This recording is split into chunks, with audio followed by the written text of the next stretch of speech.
Salam alaikum, ihr Lieben. Willkommen auf meinem Kanal zu diesem neuen Gesundheitsvideo von mir. In diesem Video möchte ich euch meinen Versuch zeigen, ketogene Waffeln herzustellen, also kohlenhydratfreie Waffeln, und dieser Versuch ist mir auch relativ gut gelungen. Allerdings werde ich euch darin einige Verbesserungsvorschläge mitteilen. Inshallah. Deshalb werdet ihr sehen, dass ich zuerst mit 2 Eiern angefangen habe. Allerdings habe ich dann später noch 2 weitere Eier hinzugegeben zu diesem Rezept. Wir benötigen also insgesamt 4 Bio-Eier für dieses Rezept, dann ein Päckchen Bio-Schmand. Wichtig ist, dass wir gerade bei den Tierprodukten immer darauf achten, dass sie von Bioqualität sind, denn wir wollen keine Produkte von kranken Tieren aus der Massentierhaltung verwenden. Als nächstes kommt zu dieser gut fein geschlagenen Creme jetzt ein Päckchen Vanilleextrakt hinzu, und dann werden wir mit Stevia süßen.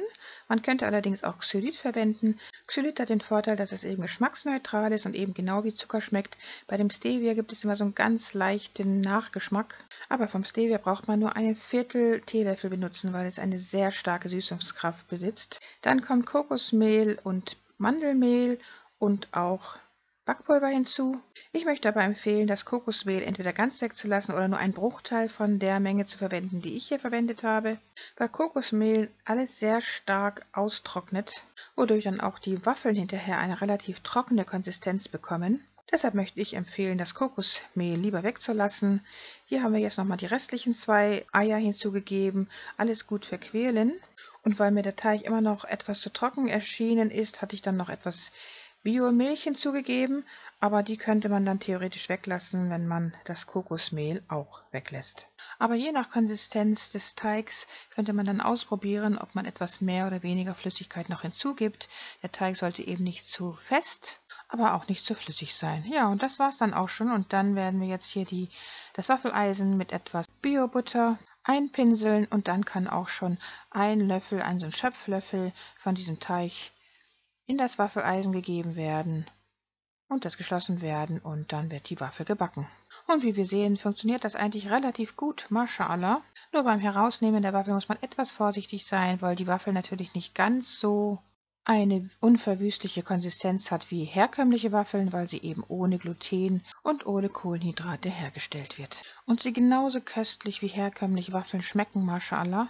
Das Einzige, was man eben hier verändern sollte, wäre, wie gesagt, das Kokosmehl weglassen, weil das führt dazu, dass die Waffel eine etwas trockene Konsistenz im Geschmack bekommt. Und sobald man dann alle Waffeln fertig hergestellt hat, dann könnte man sie so weiter bearbeiten, wie man das mit herkömmlichen Waffeln tut, indem man sie zum Beispiel mit Puderzucker überstreut. In diesem Fall würden wir sie dann natürlich mit vermahlenem Xylit bestreuen oder auch mit vermahlenem Erythrit. Beides gesunde Zuckeraustauschstoffe, die den Blutzuckerspiegel nur langsam in die Höhe steigen lassen. Abgesehen also vom gesunden Puderzucker könnte man die Waffeln allerdings auch mit geschmolzener Peanut Butter, also gesunder Erdnussbutter oder Erdnusscreme von Alnatura, die ohne Zusatzstoffe ist, bestreichen. Und dazu dann eventuell noch einige gehackte Nüsse dazugeben. Das schmeckt sehr lecker, wie ich finde.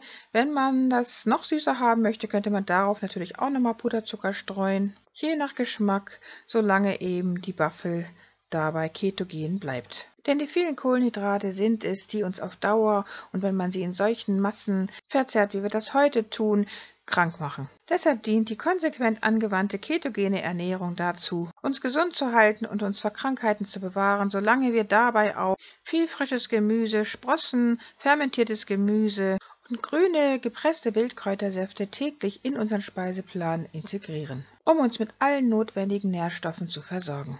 Damit hoffe ich, dass euch auch dieses weitere ketogene Waffelrezept für eure Gesundheit von Nutzen sein wird. Und wenn euch das Video gefallen haben sollte, dann abonniert meinen Kanal, teilt dieses Video mit euren Freunden und Bekannten und vergesst nicht, das Glockensymbol zu betätigen, damit ihr in der Zukunft kein Video mehr von mir verpasst. Liebste Grüße, Salam alaikum, eure Mariam.